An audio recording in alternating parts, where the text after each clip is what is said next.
Hello and welcome to my first look at the Warhammer 40,000 Adeptus Custodes Codex from Games Workshop. It's in this package right here. It will cost you a whopping £30, which I think is one of the reasons why you're here in this video, to see if it's worth it.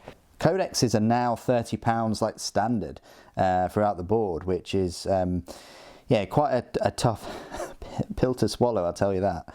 I always thought that the larger the codex, the more they should charge. Like Space Marines, if they keep the Primaris with the Firstborn Space Marines, that codex should always be the most expensive, like £30 or maybe even at a push £35, especially if it's over 300 pages or so. But that being said, I strongly feel like all the other codex should be 20, at a push 25. As always, I do have to purchase all of the new releases out of my own pocket. So any help that you can give to the channel, like, you know, Patreon or becoming a member or using the Element Games affiliate link, which is the best way to support the channel, helps the channel out massively. I'm not sent any of this stuff for free.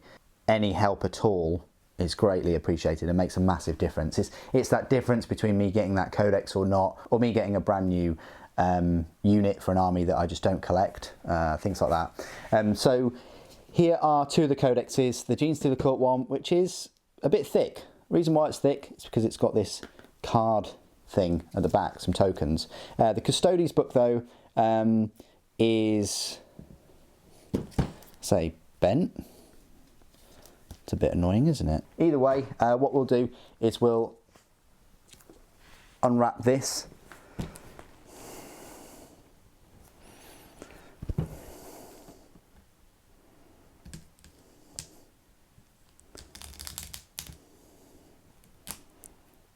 Like so.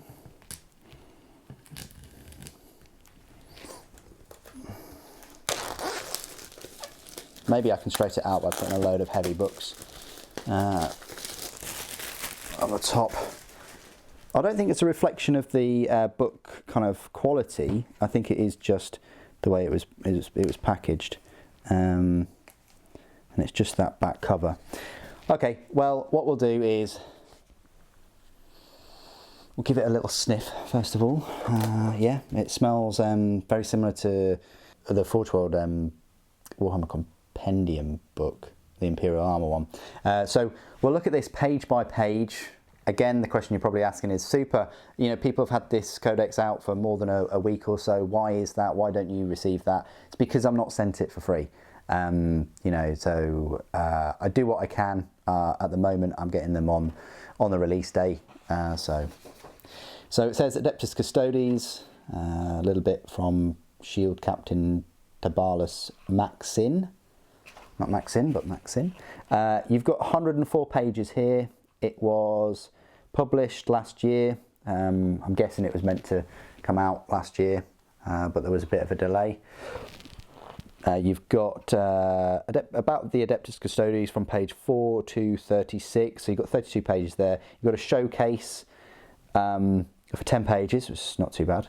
You've got the rules from page 48 through to 86, including Crusade Rules, which now take up, you know, 12 pages of the book. You've got the data sheets from page 88 to 100.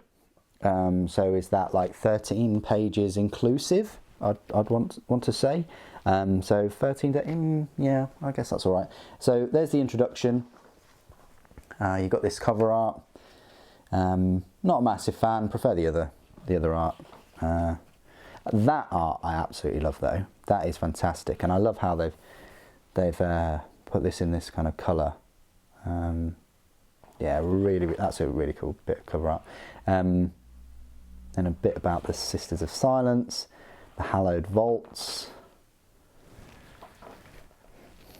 Warzone Terror. That's really quite cool.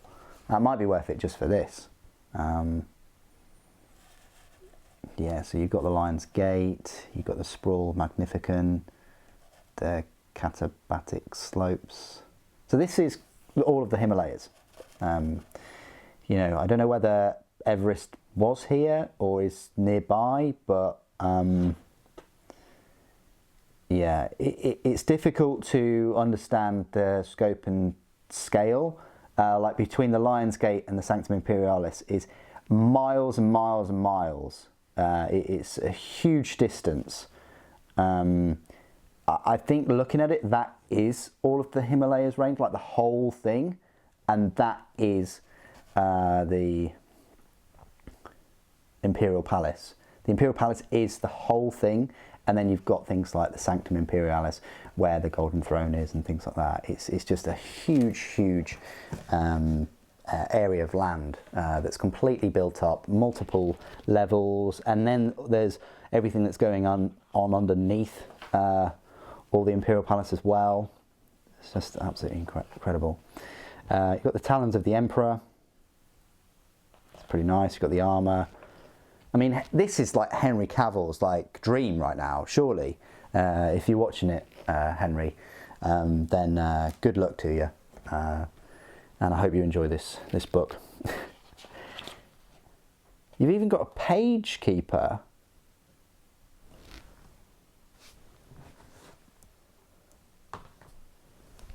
Is that a new thing that they're putting page keepers in all of these books now?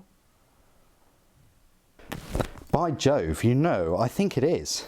Looking at these codexes, so even the Orcs like army set with the lovely cover doesn't have a page keeper in it, and I would have really liked a red page keeper or book ribbon or ribbon mark, whatever you want to call it.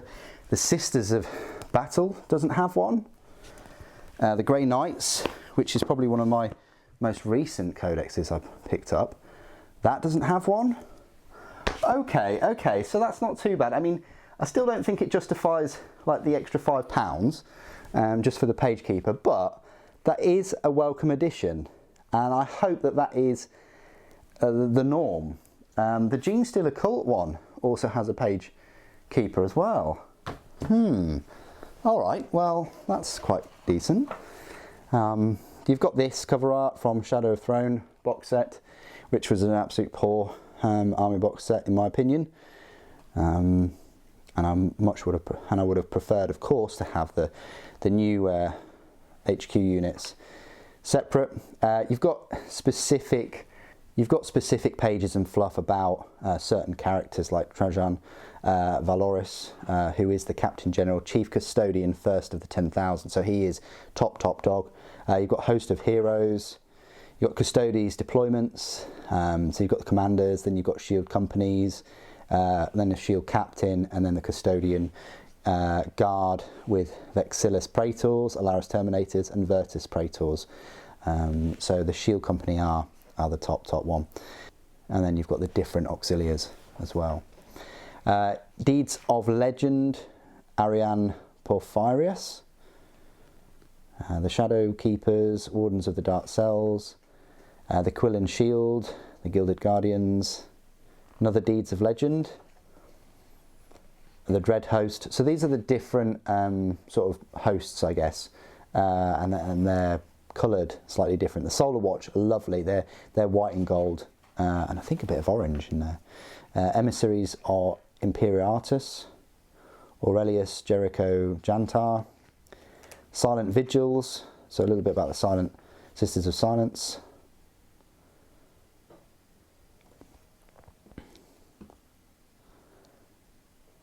And then the Splendour of Holy Terror. That's nice. It's a nice colour scheme there. So there's Shadow Keepers. Quill and Shield. There's the Solar Watch. Lovely, kind of white chocolate and gold. Trajan Valorus. Finally get some Eldar there. And some Alaris Terminators. Oh, that's the new model, the Blade Champion. Yeah, it's all right, I guess. There's Valerian and Alea. Have them. There is a review on this channel for those.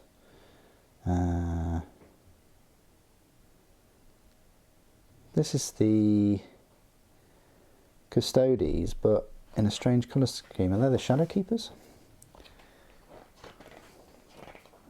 There's a new bit of photography. Does look a bit odd. It's highlight how big his base is. You've got the rules.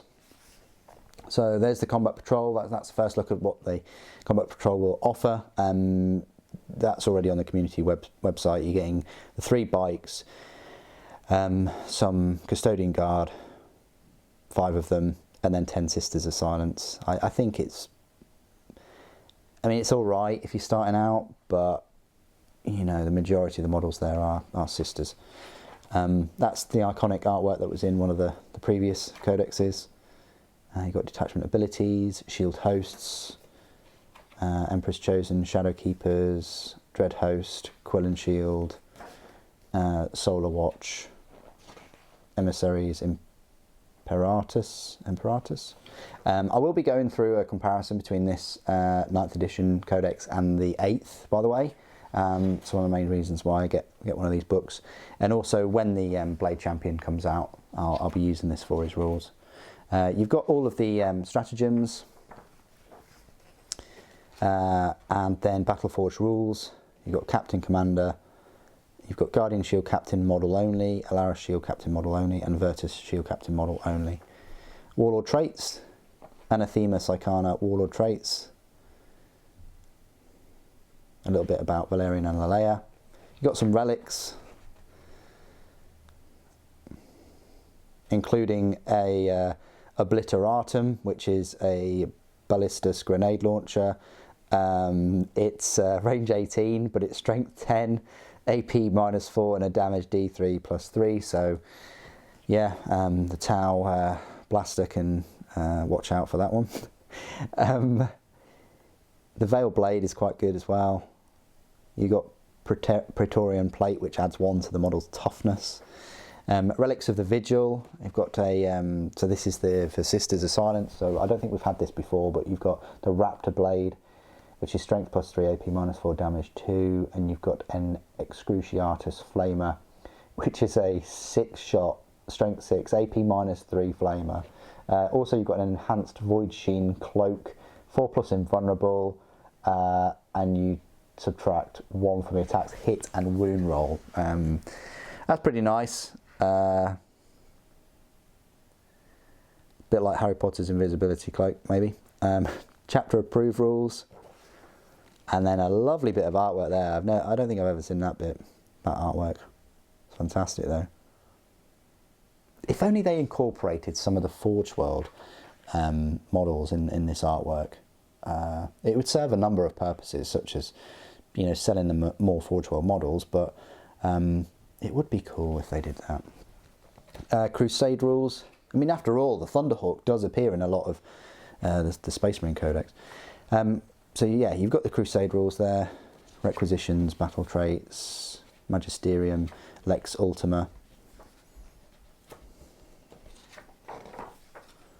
Crusade Relics, Artifacts of the Vaults, Battle Scars, Name Generators. So if you wanted to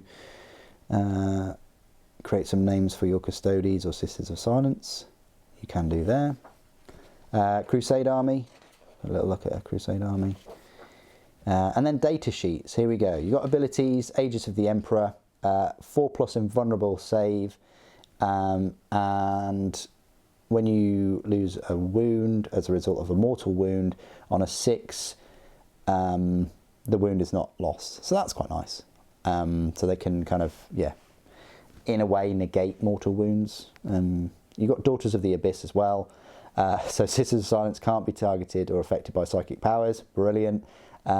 Each time a psychic test is taken for a unit, you subtract 1 from the total for each unit with this ability, 18 inches of it. And then when an attack is made by a model in this unit targets a psyker or demon unit within 6 inches, add 1 to the attack's wound roll. You've also got From Golden Light, where you can set it up anywhere on the battlefield that's more than, so just teleport in. And then you've got Martial Qatar. So you've got these different stances. This is this new thing that brings that brings these abilities to another kind of ability to Custodes. And then here are all the data sheets. Pleased to know that there are pictures for all of the units. Hurrah! Praise be the Emperor. We finally get a codex that has pictures of all the units.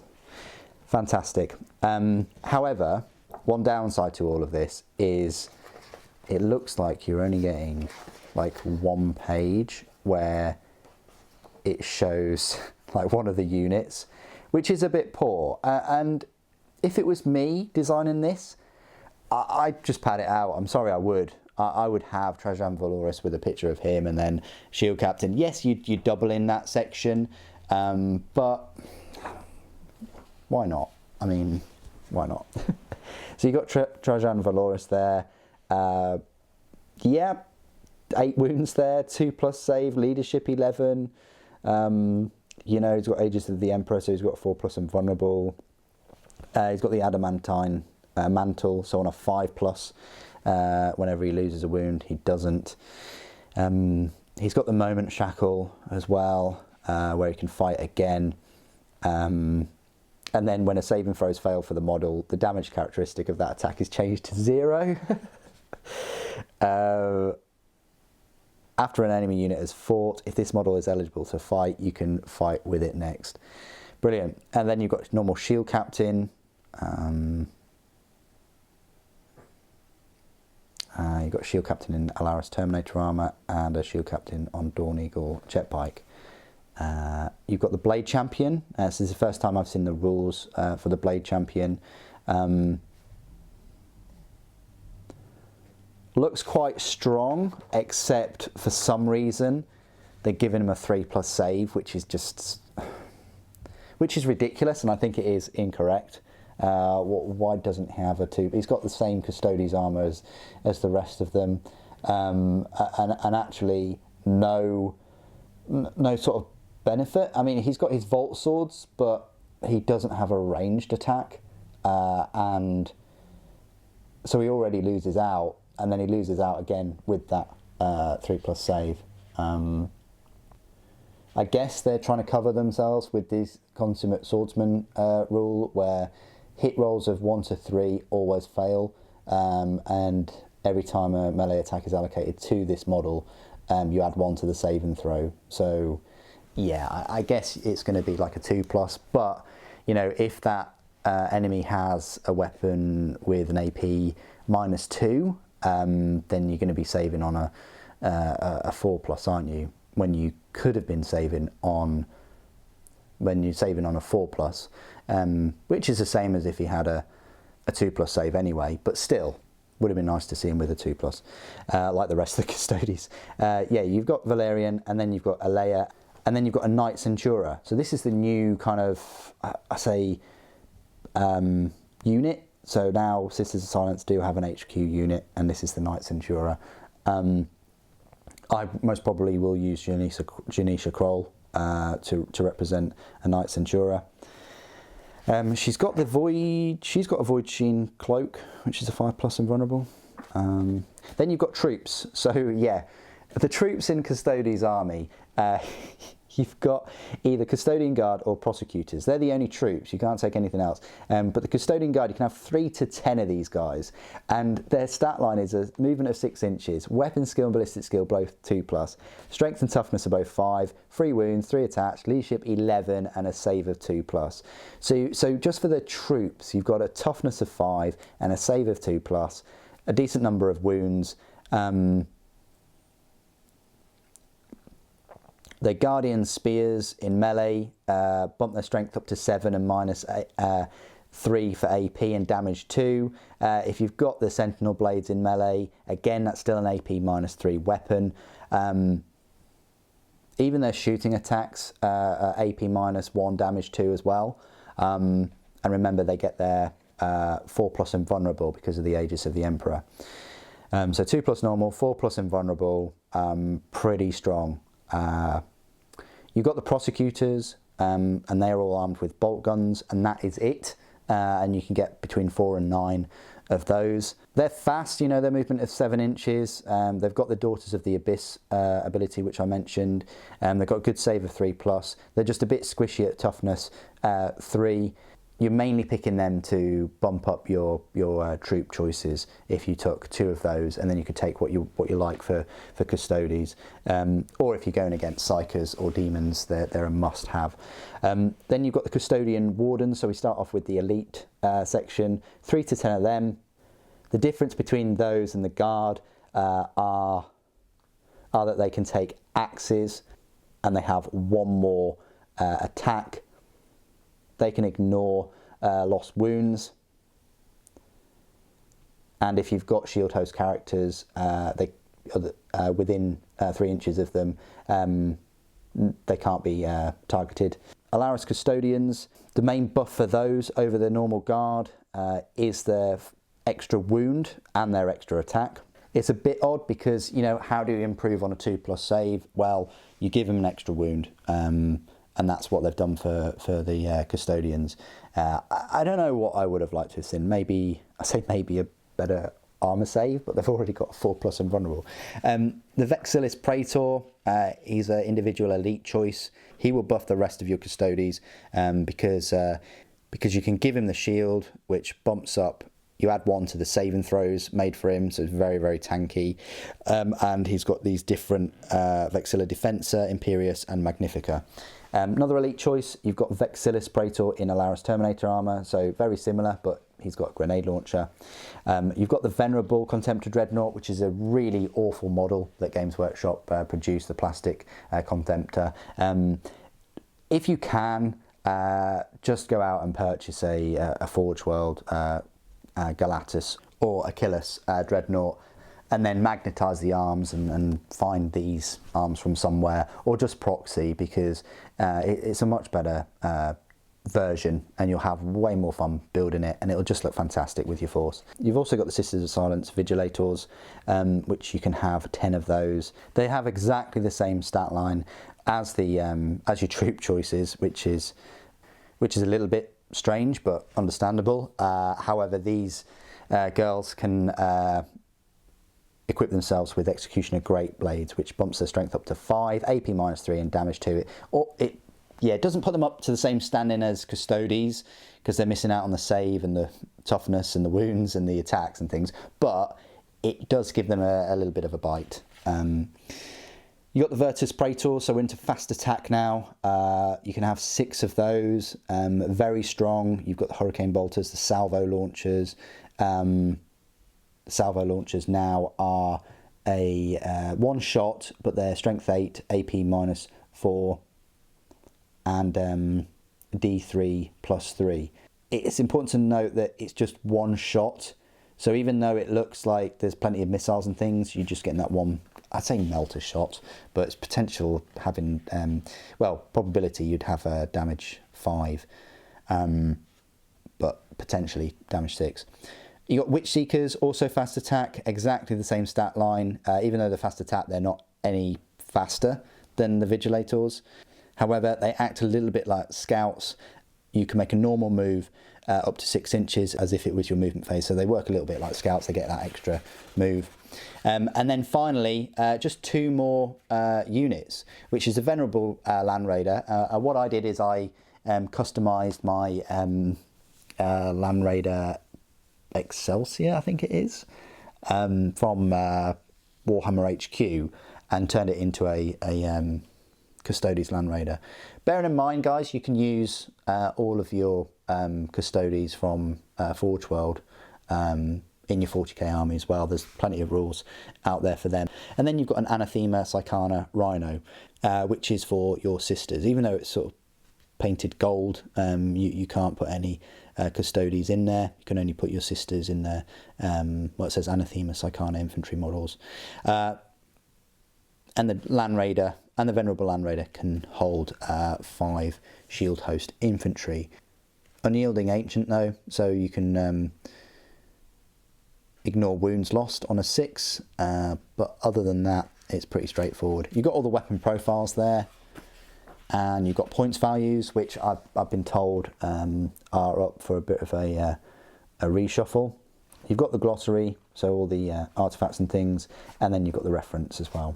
So there you go, 104 pages. You know, this book does include more pages than the previous Adeptus Custodes book. This one right here for 8th edition, it included 80 pages, so you're getting 24 pages more, but a lot of that is to do with sisters.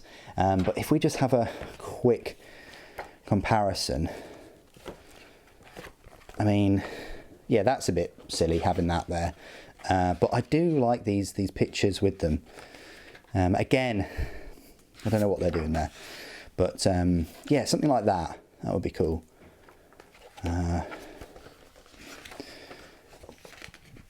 But it is a bit all over the place compared to the new one. But